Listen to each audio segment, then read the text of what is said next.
All right, welcome back, YouTube, to the tentatively named Bears Fans Talk. Thank you again for watching. Reminder, get us to 100 subscribers. We are trying to give ourselves an excuse and tell our wives, hey, we're big-time podcasters now, and we want to go to the NFL draft. So get us to 100 subscribers, and we will podcast at Detroit, live on scene. I would love that. That would be fun. And maybe give Caleb Williams a big hug after we draft him. It would be a really awkward moment.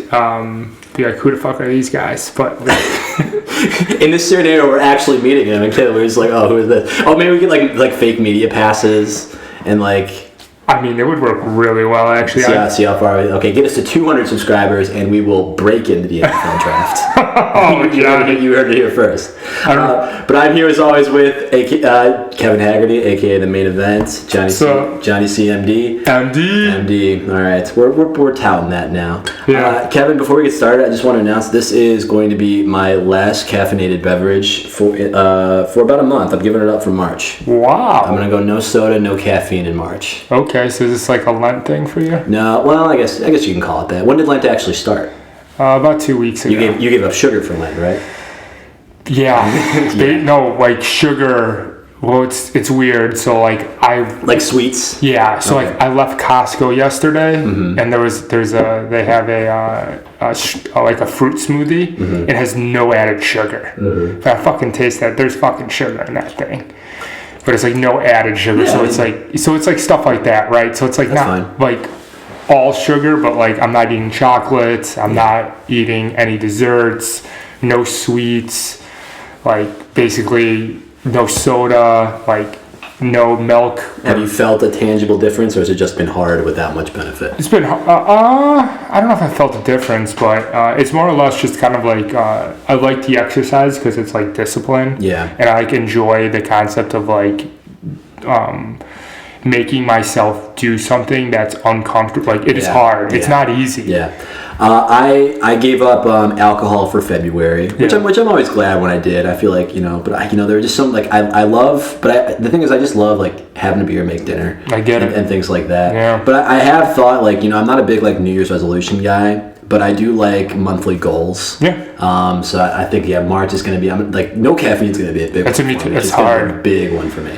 Well, you don't work for 2 weeks. I'm not trying to say that would be easier, but it helps. But you know what? Like when I'm on vacation, so I'm going on vacation for 2 weeks. But like sometimes like when I want to really be able to enjoy vacation, like some vacations I have just like cut off caffeine for like a week. Yeah. But there are some days where I'm like I really want to be up and present and like alert and be able to experience things. Yeah. So I sometimes do like having some coffee, but I mean, I like in the morning, especially with our son, I don't drink coffee until I start work. Yeah. Because like I want that, like, get me up for work. That I like almost I don't need it, but I enjoy my coffee when I start work because I want to start with a bang and just and coffee gives you that. Right, no, 100%. Like when I feel like a lot more focused. Like if I'll sometimes like go into work with the Red Bull, and I'll just feel like really engaged. I mean that's Red Bull. That's the level. Like, the thing is, you want to talk about added sugar. It's like Red Bull is a ton of damn so good though. Like, have you ever had the charged lemonades at Panera?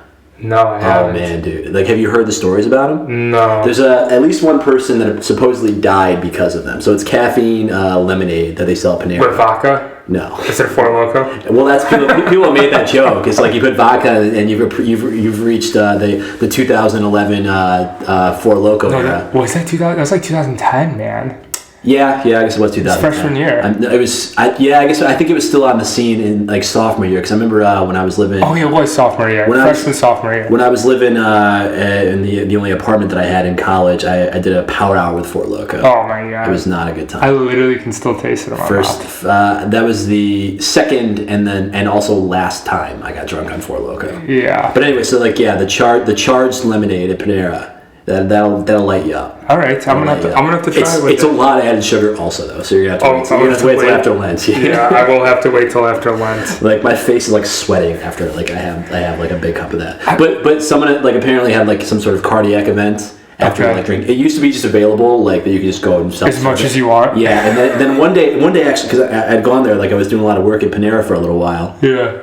And I just went and refilled it. And even me, like, I'm like, oh, I know this is caffeine, but like, I don't really, care or know how much is in it. Like, it says like 200 milligrams. That doesn't mean a lot to me. No, I'm not counting my milligrams of caffeine. Yeah. But one day I realized it's not there anymore, and I got to go up to the counter for them to refill it. Yeah. And I'm like, oh, that sucks. I guess, maybe because I think it was extra. They charge extra for them. Like, so I figured it was like a money move. And then I found out that someone like died. So that would be a good reason to take it back. I'm surprised it didn't just get discontinued. But yeah, give it a try. Shout out to Panera Charged Lemonade. # sponsored Panera. # will light you up. Do you know Panera's original name? No. St. Louis Bread Company. I did kind of know that. Someone else really smarmy, like, maybe it was you, really smarmy like that. What? Like, just told me that fact as if it was like some big.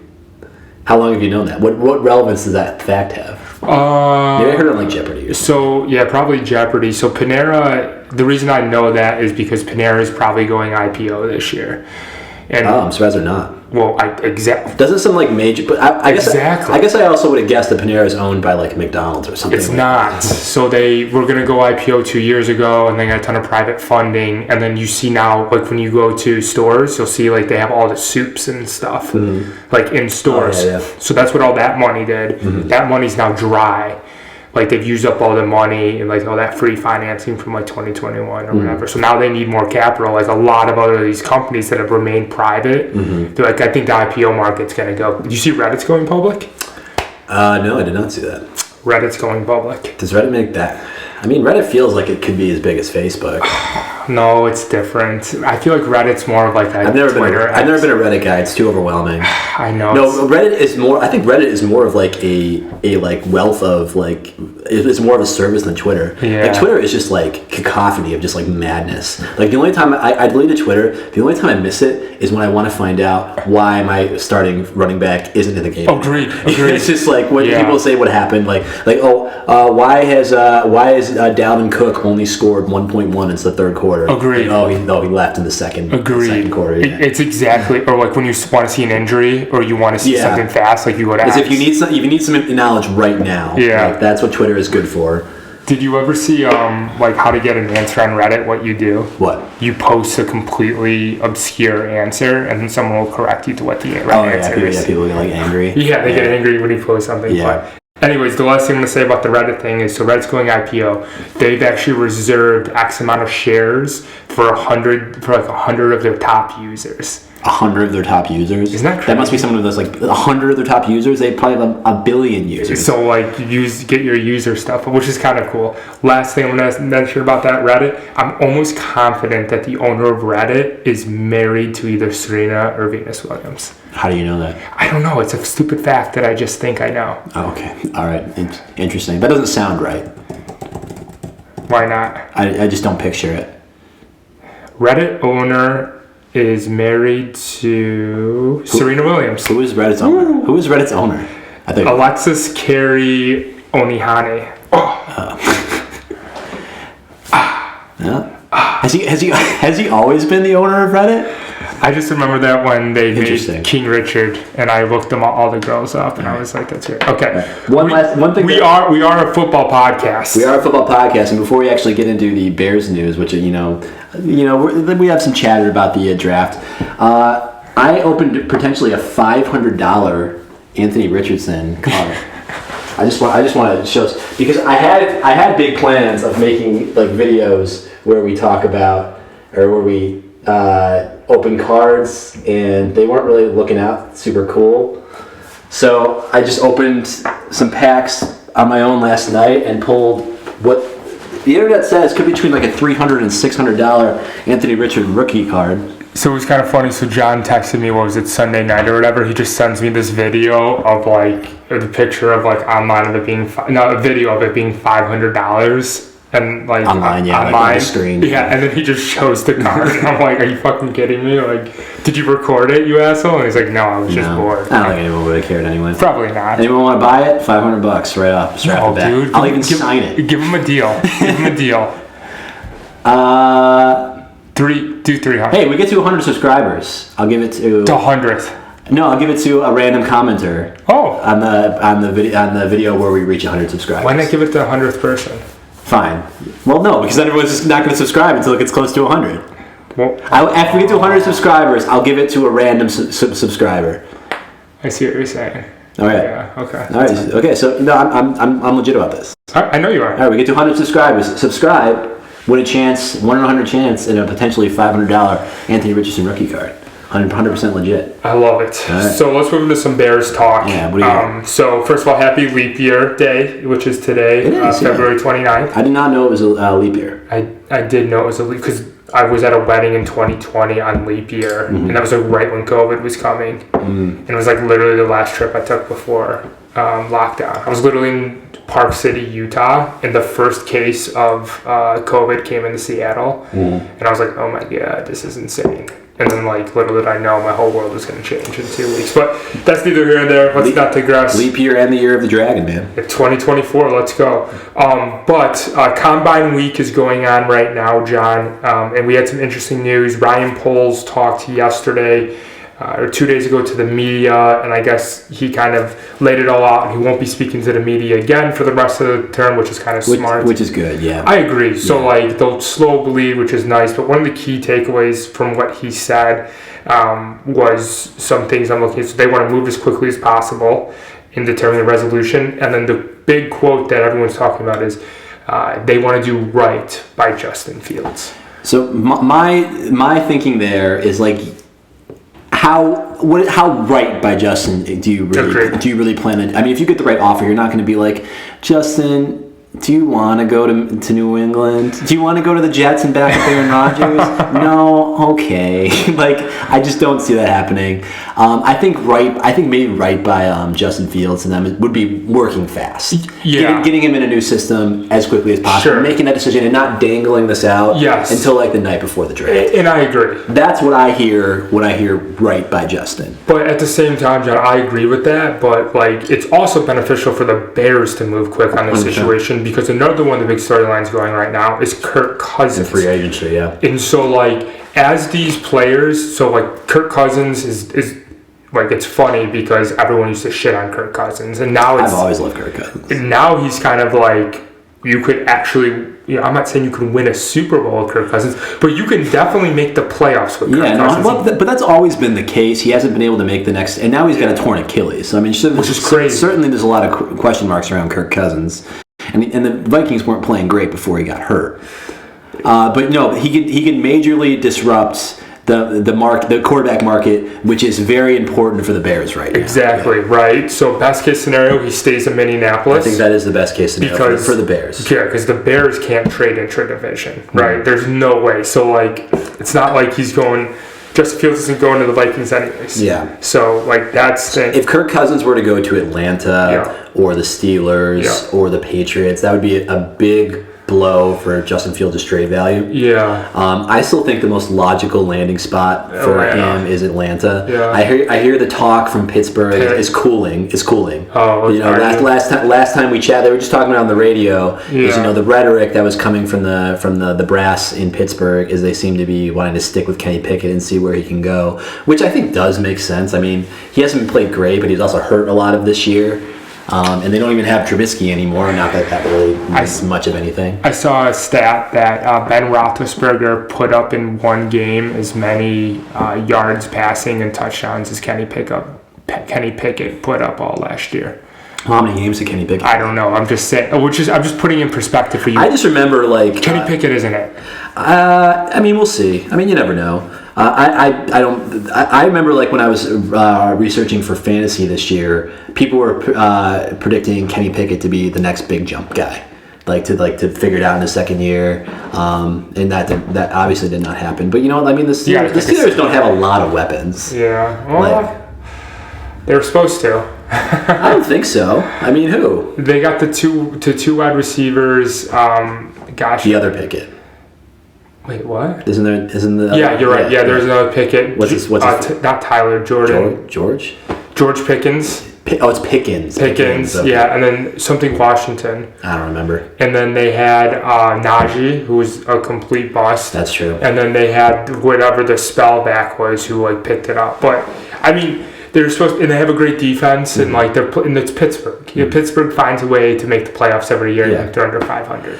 So one of the things that I want to talk about is like, I've been listening to just like so many different, I've been listening to national media, I've been listening to the local stuff, and it sounds like everyone thinks that there's a consensus right thing for the Bears to do, but everyone seems to think it's something different. You sent me an article, I mean, who was the guy who said that he really believes, he said, I don't know anything, I mean, look up, the article that you sent me, the guy's like, I don't really know anything any more than else, but it seems to me the logical conclusion from what I'm hearing from everyone is the Bears are going to trade this first overall pick. Really? You sent me that. You sent me that on Instagram. Did I? Yeah, and I forget who it was. So look it up just for credibility. But basically, he said like just really confident. Like it seems like the winds are showing that the Bears are going to trade this first overall pick. And the people on the radio were just like, "What wins?" Everyone is saying that the Bears are definitely going to be taking this first round pick. So what I'm taking away of this is just like I just feel like the media is just trying to talk and fill space and. Nobody actually knows what's going on, and Ryan Poles is doing the absolute best thing possible by just kind of just removing himself from all of it. I think that's right. Here. Who was it? This was what they could. Okay, so. No, if you scroll back. Yeah. So this is Peter King, who I really don't know who he is, but the reason I sent you this was because of the trade. So it was them trading down to. The 8th pick. The Jets? No, so they were going to move down. This was actually a really good thing. So here, suppose Ryan Poles trades the top pick down one spot to Washington, and then they get their second pick, and they get their second round pick in 2024 and a first round pick in 2025. Okay. So trade down one pick. Okay, so you swap first and second, and then you get a second round in 2024 this year, and you get a first round in 2025. Okay. Then you take that second pick and you trade it down to the Falcons. This is so fucking complicated. I know, but then you trade that second pick and you go down to the Falcons. So then you switch pick 2 and 8. So you still have a first round pick, and you get their second round in 2024, and then you get their first round in 2025. Kevin, That's why I sent it to you. Not that they're going to trade it, but that's why. Halfway through you saying that, I lost focus and I just looked over to our timer, our countdown to the draft, and I'm like, oh my god, still 55 more days. Yeah. I'm just ready for this to, basically where I'm landing on with all this is the media does not have any goddamn idea what's going to happen. And I'm putting my faith in Ryan Poles to evaluate the market. I think he killed it at last year's draft, the DJ Moore thing. I mean, he evaluated the quarterbacks. I mean, obviously they could have gotten CJ Stroud, but I still think it was the right move to give Justin Fields that year. Yeah. But what if he had drafted Bryce Young? I mean, that could have been a disaster. So I am. Whatever comes out of this, whatever Ryan Poles decides he wants to do, I'm just going to be like, okay, you did the homework. Let's fucking go. I'm ready to rally behind whatever we got. It's Justin Fields, and we trade this. I'll buy a Justin Fields jersey. I'm like, let's go. Let's see what we got. That's what I've said. It's like, yes, we are tanking for Caleb, but at the same time though, if it is Justin Fields behind center, I'm a Bears fan over everything. Oh yeah, 100%. Right, and we're just here to see the best thing in the world, and it's a win-win situation. Yeah, this is absolutely. I mean, this is becoming hearing the chatter on social media and the radio. This is becoming a very polarized. This is a very Republican versus Democrat. Did you see the other thing I sent you? What? The political ads. Before you even sent that, I was starting to feel when hearing this. It's hilarious. It really just feels like it's Republican versus Democrat. People just don't see the eye to eye and are angry about it. Yeah. It's just crazy. And it sells papers. I say that word liberally, but it gets likes, it gets clicks. Yeah. We're talking about it now, and you're before this podcast, you said you're going to put Caleb Williams 100% in the title, because it gets us more clicks. Yeah, that's true. And it's we're doing the same thing. We're capitalizing on a situation. Mm-hmm. I'd like to think we're being more logical and rational about it than some of these fucking crazy dudes who call in, or even amongst our friends, people are just so polarized on it. And on the last video, did you see there's this guy, I forget what his name, he left us two paragraphs. I don't get the notifications like you get. Yeah, I mean, I'll show it you afterwards, but they're in our modest viewership. There are people who come into our comments who have probably never been to our video before and will never come back again, but left some very long, very passionate comments, pro or against Justin Fields. Really? Yeah. So I mean, it's interesting. At the end of the day, I think the simplest thing is what I would like to see. I would love a world in which I think we should probably keep the number one. Yeah. If I'm the one quarterbacking this, I think it should be Caleb Williams number one. Yep. I would love a world in which we could trade up and get Marvin Harrison. I don't think it's likely. So they're saying the way it's going to go. So we could talk about Marvin Harrison in a second, but they're saying it's going to go 3 quarterbacks, 1, 2, 3. Yeah, probably. So it's going to go Caleb one, then it's going to go Drake May, then it's going to go this Jalen Daniels guy, the LSU dude, or flip Drake May with Daniels, right? So interesting enough. Caleb Williams, like I told you previously, Caleb Williams is not throwing at the combine. He's not doing anything at the combine. He may interview. He's probably interviewing. Yeah. And then he'll do his pro day. So you asked before pre-show, what's the difference between the combine and pro day? I didn't realize there was a distinction there. So the pro day is you come to USC. Okay. And you throw. Okay. You get to pick who you throw to. Okay. You're in, and you have your coaches with you. It's a very controlled environment.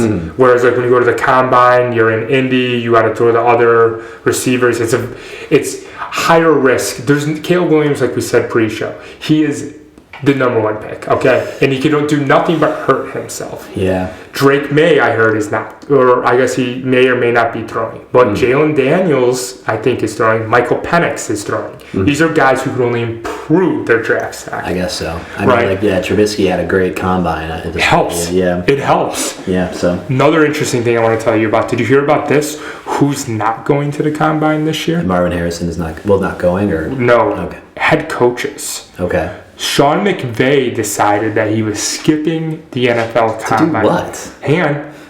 This is very interesting. After McVay said he's not going, he's just sending the coaches or whatever, right? Oh, so he's sending people. Yeah. Okay. So Mike McCarthy is not going, which I don't really care much for. Matt LaFleur, who I do care much for, the Green Bay head coach.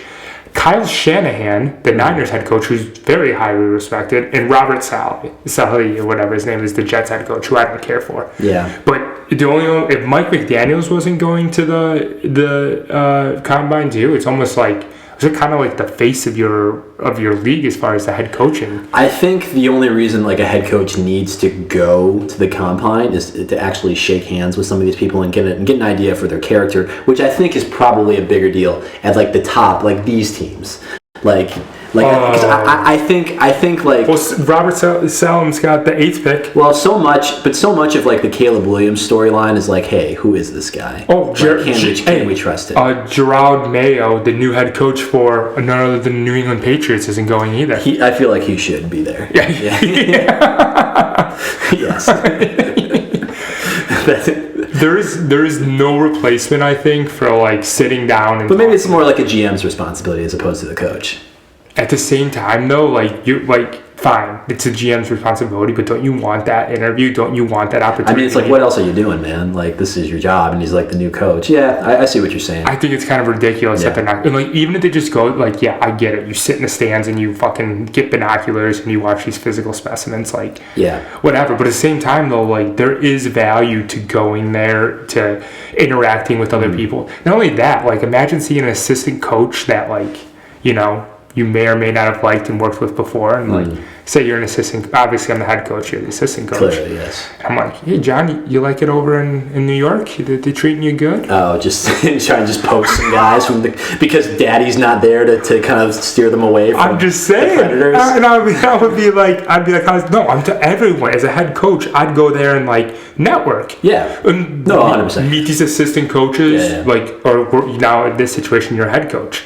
We're obviously having dinner together, maybe having some drinks, enjoying our time, and you're like, wow, I got this really good kid coming up, like, love him a lot. You know what I'm going to do? I'm going to listen up. I'm going to go talk to that kid the next day. Fair enough. You want a job? Fair enough. You like doing that shit work? Why don't you come to Chicago? I get it. No, that makes sense. Like, you can't, like, what else do you see all these people come together at one point in time. So that's my take on it. Yeah. So I mean, I think what I think the safest and probably most logical thing is the Bears just kind of sitting pat and holding, trading Justin Fields, which now it seems like the consensus. I mean, we made a big damn deal in our last podcast that I think that Justin Fields, we should get a first round pick either this year or next year. They're saying second and fourth. Now they're saying second and fourth. I still think that, you know, if Poles is crafty and finds some teams and kind of you know, garners some interest, I think it could be a first round pick for next year. I don't think that we're going to get a top 10 or even a top 20 pick this year. I don't know. I think that could still happen. Second and fourth.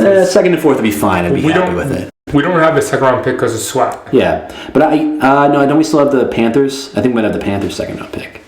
Fact check me on that. But I think that second and fourth would be fine, and then the Bears hold with 10th, and then if Roman Duze is still on the table, otherwise I think they've said like maybe going for an offensive or a defensive tackle. They have the first overall, 9th overall, no pick. No pick in the second. To the 75th. Okay. Yeah. So I think that's kind of like the safest option. Yeah. And I'd be completely happy with that.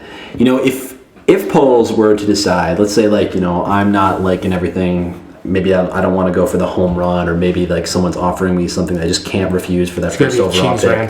Here's what I would say, and maybe it's just not likely. Here's probably one of the most adventurous and probably one of the most things I'd be like, I think this is like, you know, a chess move. We talked about it a couple of times. Like, I think we're both in the same camp. It's like we don't love the idea of like a rookie quarterback getting handed the keys. Yeah. I think it seems like it's been a benefit to guys to sit for a couple of years behind someone. You know, what if we went after Kirk Cousins? What if we got Kirk Cousins, we trade the first round pick, and then but then we grab something like a JJ McCarthy with that 10th pick or something like that. We got a guy who's not coming into the league expecting to be handed the. I'd rather take Michael Penix than JJ McCarthy, honestly. Well, I mean, just saying what's available. But I'm talking not one of the top three guys. One of the top three guys, I think there'd be an ego problem. I think most of those top three guys I'm expecting to go and take this job. I think we would need a guy who's going to be a little bit more low key. You know who I would like? Who would you like? I brought this up before. I would love us to go after Russ. No. And draft Caleb and sit Caleb. No, I think Russ is done. No. That's what I want. But Russ is a great guy to learn from. Is he? I've heard he's bad. I've heard people say he's bad in the locker room. Why? Well, first of all, he's like apparently he's got his own office in Denver, and McVay showed up. No, not McVay. Denver's coach is it Sean Payton. Sean Payton showed up and was just like, and someone said like, "Oh, how do you feel about Russ having his own office in the building?" And he was like, "What?" Yeah. Wow. So I don't know. I just like the idea. Like, we have this cap space. And I like Kirky. Yeah, if Kirko Chains, man, I'm down to give him a chance, give him a little bit of money. He was really randomly, some point earlier in the hockey season, he was at the United Center. I saw that. In a Blackhawks jersey. And yucking it up with the mascot. Yeah, I saw that. Yeah. I mean, I thought that was really bizarre. Like, if Justin Fields were out in Minneapolis at a game wearing a Wild jersey, I think that'd be like, I'd be really put off by that. Yeah, I saw that too. I was a little. But like, we have a quarterback who's in a position to win now. I mean, we have some tools. We with that draft capital, maybe we're able to then get Marvin Harrison Jr. We got a clear number one, number two. We get, try and strengthen the line however we can with the rest of our cap space. So they're saying, and then we have the quarterback behind him that maybe in a year or two, once Kirk has kind of run his course. So Cousins is gonna get a lot of money. He's gonna get they're saying like a 5-year, $200 million deal. I mean, it's a gamble in and of itself. That's a lot of freaking money. If a guy who just came off an Achilles tear. I mean, I don't know. I'd be willing to. I'd be hoping that Poles is having that conversation. It's actually like one of the first times that I've heard that concept. I think it would be an interesting concept because, like I said, like we both don't like the idea of just giving a rookie quarterback the reins, because I think that's just kind of like. I think it kind of is a hindrance to your learning curve. Yeah. And I think the only option for that is to get one of like the second tier quarterback guys and then go out and try and get the big name quarterback, which I think Kirk is the only one out there right now.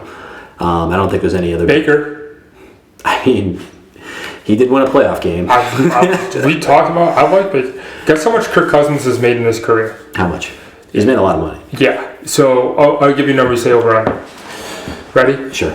$215 million. I think he's already gotten one big contract, so I'm gonna say over that. It's over. Yeah. 231 million. Yeah. 231. I think he was. I think he reset the market once. 669,496. I think he reset the market once. I think when he got that first like big contract after his rookie deal, I think everyone was just like, "Well, really?" Yeah. Yeah, he had 2 years where he earned over $40 million. But he's just been solid, man, and I think he's hungry. Kirk Cousins is great. Yeah, he shops at Kohl's too. Yeah, dude. I love it. So, like I said, I mean, I think that could be a really interesting way to go. We get all the draft capital. We have a quarterback who could potentially. I mean, we might be in another Aaron Rodgers situation, but we have a quarterback who could potentially put us in a more win now situation. So, which maybe we're not ready for, but so here's the thing, though: if the Vikings don't sign Kirk Cousins. Mm-hmm. They're basically rebuilding. Yeah. And at that point, they might as well trade away Justin Jefferson. Which I've heard that I'm sure it's an option they're exploring from what I've heard. If Kirky doesn't resign, we couldn't afford. Are you saying Justin Jefferson and trade for? I don't think we could afford that. Wait, but Han, would you trade the number 1 overall pick for Justin Jefferson?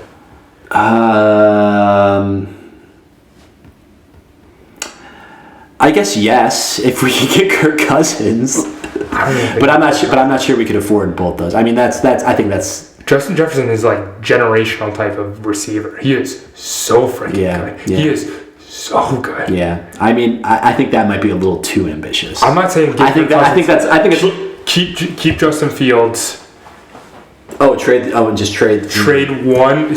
Kirk Cousins signs with Atlanta. Kind of like that dies down. Pittsburgh decides to stay with Kenny Pickett. I don't like the Bears trade number 1 overall pick then we draft JJ McCarthy at 9. I'm okay with the idea. I'm okay with keeping Justin Fields, but I don't want to blow our entire load and mortgage our future to build around Justin Fields right now and hurry that situation up.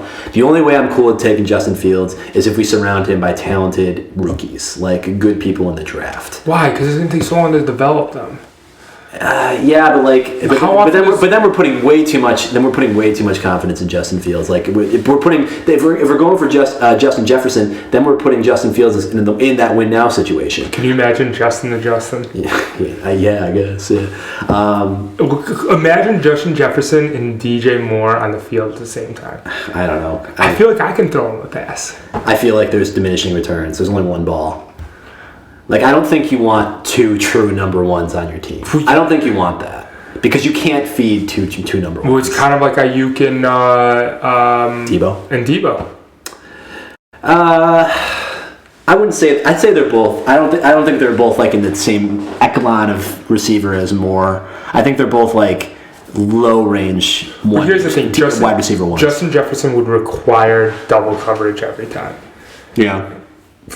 Would you double DJ Moore too? One of them has to be open, and if that, you give the ball to anyone off the practice squad. I just hope that. Did I just come up with the greatest idea of all time? I like my idea better. I like making a strong move for Kirk Cousins, drafting a second-ish, like a late first round. How do we know how he's doing? Has anyone heard anything what's going on with Aaron Rodgers and his Achilles tear? Because he's been ready to go for 6 months, man. He told you, yeah. Just like, I mean, the Jets aren't competitive. I mean, it doesn't matter that we're like begging Zach Wilson to play. He's saying no. I mean, I don't need to play. Like, my bad, I forgot he was ready after 2 weeks. I hate that, man. You know, the thing about Aaron Rodgers is like 6-7 years ago, I had a very favorable opinion of Aaron Rodgers. I thought that he was like class act. I thought he was like one of the greatest quarterbacks of all time. And he probably is. Yeah. He probably is. But he's just gone so off the deep end, and he's such a smarmy douchebag. And I don't know where it came from. I was going to tell you, him and his family don't get along at all. He doesn't talk to any of his family. But like, I mean, and it shows why. He's crazy. But the first 10 years of his career, none of this came out. It wasn't until COVID happened and all this vaccine bullshit that he all of a sudden went like all right on us. Like he was just doing Wrangler commercials and doing like the stupid discount double check. Like, and it was fine. It was great. But I think he got a little too real in the later end of his career. Aaron Rodgers has not spoken to his family since the end of 2014. That's almost 10 years. If you don't talk to your family for 10 years, you don't think there's not something wrong up there? He was dating Shailene Woodley, and I love the hell out of Shailene. Is he still dating Shailene Woodley? Probably not. He was dating who's Danica Patrick too. Was he dating Danica Patrick? That was a long time ago. Dating history. Here we go. Let's get into this. We're in overtime at this point. Olivia Munn. Olivia Munn. That was that's Jessica Shazor. I don't know who that is. Olivia Munn. She's pretty hot. Good for him. Yeah. That was a really hot one. Am I making Shailene Woodley up? I thought. Kelly Roebuck. That's not Shailene Woodley. Danica Patrick. Yeah. At the Kids' Choice Awards, no less. Look how young he looks now. He does look really young. Shailene Woodley, there we go. That looks fairly new. I love Shailene Woodley, man. Oh, I like, what's his name? I like that too. Oh, what is his name? Yeah, they were in a couple of movies together. What's that guy's name? Miles Teller? Miles Teller. Yeah. Oh, this chick? Mallory Edens. I don't know who that is. I think she's the owner, her dad's the owner of the Bucks. Oh, cool. Yeah. They met at a Bucks game, and that's his current girlfriend. Oh, like the Milwaukee Bucks. The Milwaukee Bucks, cool. yeah. Okay. Yeah. Oh, yeah. So is a model and daughter of one of the Milwaukee Bucks owners. Okay. Wes Edens. So, nice. Anything else to add before we wrap up here, Johnny? No, I think that's about it. I'm just ready for something to happen. I think the Justin Fields trade will probably happen in the next 10 days. That's my prediction is... Before you get back from vacation. I think so. So we might not be able to cover... Maybe I'll make a little shorter video, but we're probably not going to be back together in the same room until mid-March. Maybe with a new podcast name. I think... Well, we decided that we have to change the name so based upon the schedule, it's March 14th. Season 2. Start of Season 2 of the podcast. Season 2. So March 14th, and that's when we'll unveil our new name. Maybe I'll actually pay for a logo without the Fiverr watermark on it. Maybe we can sell this card and maybe pay for some equipment. Get us to 100 subscribers. I will gift the card randomly to one of our 100 subscribers. That would be amazing. Well, that's what I'm going to do. So let's get to 100 subscribers. We'll go to Detroit. Maybe you'll win yourself a nice little card. This one you said was like $50. I don't know. The Bryce Young State of the Art. Yeah. Or is that what it says? State of the Art. State of the Art. Yeah. Okay. Awesome. Sounds good, Johnny. That's all I got. Enjoy your vacation, man. All right, man. All right. Peace. There's a whole lot of non-football for a while. That's fine.